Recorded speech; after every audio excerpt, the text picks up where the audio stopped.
একদিন রাত্রিবেলা 1টার সময় আমরা তখন 2 ঘন্টা করে কেউ না কেউ প্রভুপাদের সঙ্গে থাকতাম। 10টা থেকে 12টা পর্যন্ত ছিল উপেন্দ্র প্রভুর সময়,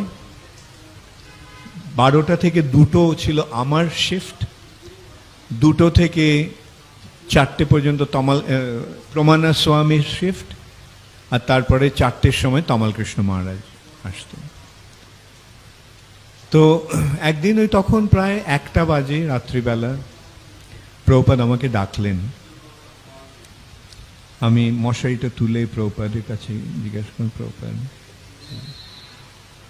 প্রভুপাদ বললেন যে আমার